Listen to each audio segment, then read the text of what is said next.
What is up, Bucko Nation? Welcome to Pirates Live 412. I'm Mason Tepesky, your host. Tonight we're going to recap the Pirates' 8-5 loss to the Yankees last night. If you have not seen yet, tonight's game unfortunately was postponed. It'll be a doubleheader tomorrow. The first game I think is still scheduled for 1:05.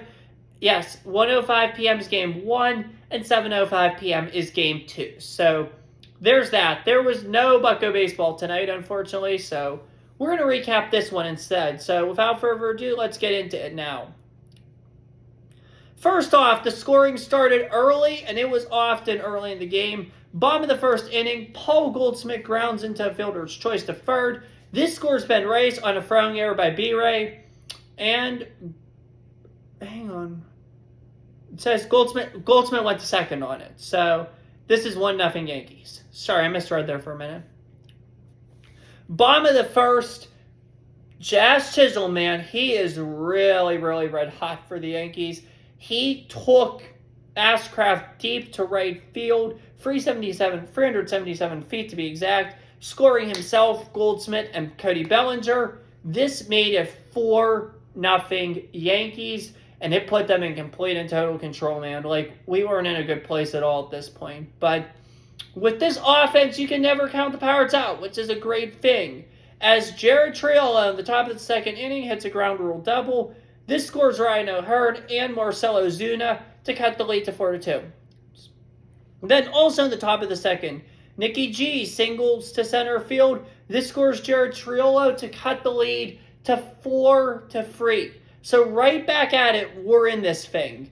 And then in the top of the third, the magician comes through yet again, homering, hitting a moonsault to right center field, 436 feet if you want to think about that, scoring himself and B-Ray to give the Pirates a 5-4 lead. Unlike they did it again, it doesn't surprise me that they did it again, but yeah, they did it again. But Jazz Chisholm just said, not so fast, as he hit a homer to right field, 476 feet, scoring himself and Cody Bellinger. This put the Yankees back up 6-5. And then, to conclude the scoring for the day, in the third inning, if you could believe that, there was no scoring after the third inning, if you could believe that. As I just said, Caballero, I want to get this first name, Jose Caballero, I thought it was Jose. Jose Caballero hit a ground rule double, scoring Jason Dominguez and Ryan McMahon, sending Austin Wells to third. This made it 8-5 Yankees. That was your final score. The Yankees, through their first 100 games, improved to 56-44 and 25-22 at home. The Pirates dropped to 52-49, 25 even on the road. Aaron Savelli, or no, I'm sorry, not Aaron. Angel Savelli, or however he pronounced it, I'm sorry. Angel Savelli, he has a birthday coming up a week from tonight, so happy early birthday to him. Gets the win for the Yankees. He improves to 1-0. Braxton Ashcraft takes the loss for us, falling to 9-4. And then Fernando Cruz earns the save for the Yankees. That's his second of the season. I appreciate the fight. I really do. And that's what I love about our offense. Like, this offense, it never surrenders. And that's what I love about it, man. Like, it consistently never surrenders.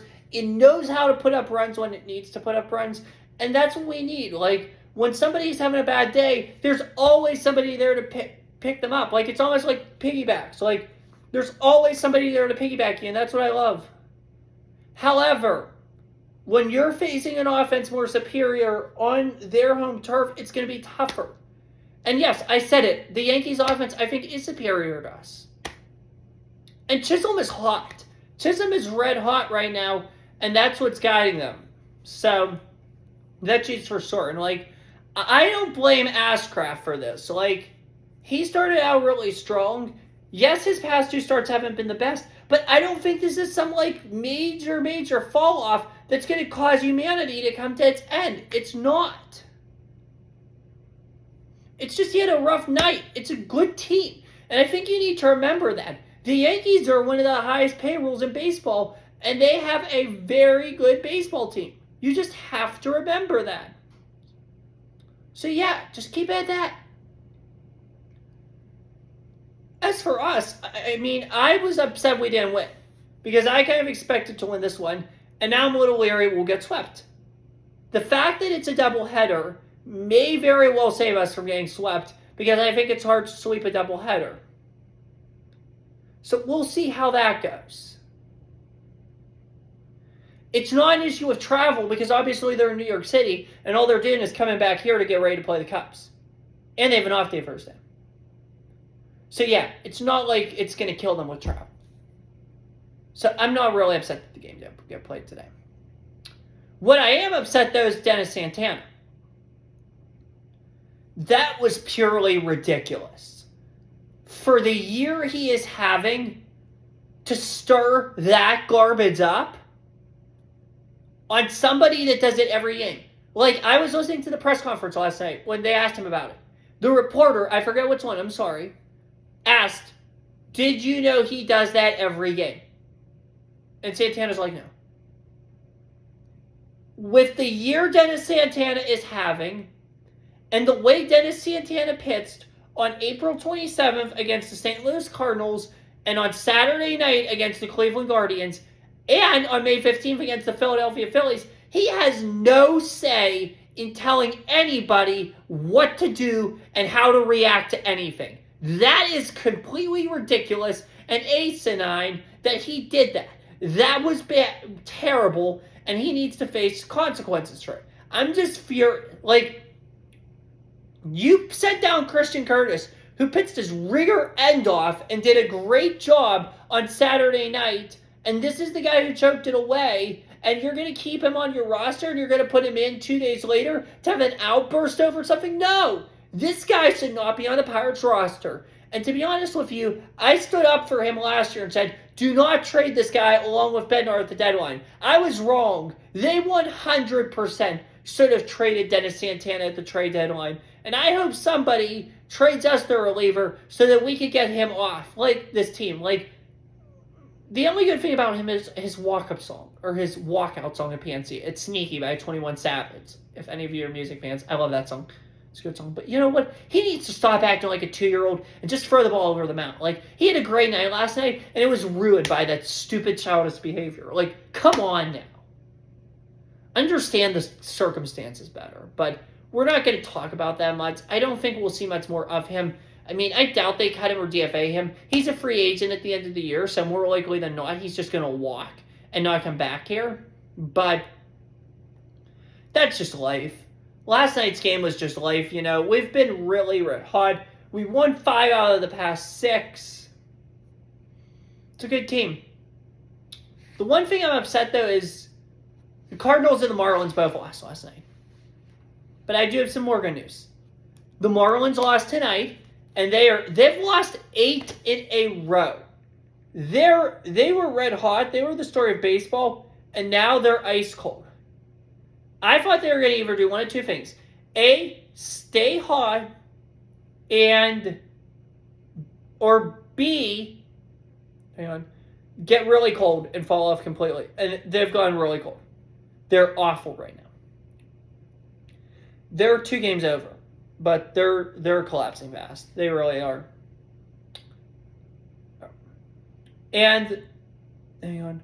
The Angels are up 5-1 right now over the Cardinals in the bottom of the 6th. If the Angels hold on, the Astros already beat Miami. That's good. That's real good. That puts us, if we win tomorrow, in the last wildcard spot. And that's huge to be scoreboard watching this time of year. The Padres did win tonight in Atlanta. I know that. And Nats and Rockies are tied, and Diamondbacks are up. That's all good. Obviously, right now, we're doing some scoreboard watching because of the deadline. August we'll do a little bit, but not too much. But comes to after Labor Day, like, I want to be in position like where we're really, really scoreboard watching and keeping an eye on what's going on. Because I think Miami's going to fall off. I do. As it seems right now, and as it feels right now. They're going to probably fall off. St. Louis, I think, is also likely to fall off. Really, I think this wild card is going to come down to one of 2 teams. Us and Arizona. The last NL wild card will be either one of those two teams. San Diego is good, but I just don't think they have it this year. They'll probably be a 500 club and come up for a 4-game start. The last wild card will either be us or Arizona, if you want my opinion right now. And next week's series is Utes. That series could literally determine who gets the playoffs. So we've got to pack PNC next week. Because if we win that series, 2-1, we'll have the tiebreaker over them. We have got to win that series because we already took the series in Arizona, so we're up a game. We've got to win 2 games here. That series is humongous. So yeah, I mean, just try to salvage 1 this series. Try to take 2 from the Cubs this weekend, and then next Monday to Wednesday, your season could theoretically be on the line. Technically, the same thing goes for August. Hang on, let me think. August 11th through the 13th in Miami. August 28th to the 30th in St. Louis. September, let me think. I'm sorry, struggling with dates here for a minute. September 22nd to 24th against St. Louis right here in PNC. And August 24th to the 26th against the Padres in San Diego. Those series are what's going to determine your year. You also need to beat the Mets, the Royals, the Angels, and Giants all here at home. You need to find a way to take 4 against Detroit. Both home and away. Win both those series. You've got to win games. I'm not going to kill anybody over this series. Or I'm not going to get real furious over this series. I wouldn't kill anybody over any series because that's certainly not worth it. But I think you get the point. I'm not going to be pissed if we lose this series. I expected us to lose this series. Now I'm worried we'll get swept. We can't afford to get swept. We just need to take 1 game tomorrow. That's all we need. What I need is to go take a shower and get ready for bed. So that's all for tonight, guys. I hope you enjoyed this one. I'll see you tomorrow for 2 pregame shows and 2 postgame shows. Can't wait to cover a full day in the Bronx. It'll be a long day, but it'll be an okay day. So yeah. That's all I have for you guys. I hope you enjoyed this one. Have a good night. Take care. Stay safe. And as always, peace and God bless. See you tomorrow for double the pregame and postgame shows. Bye.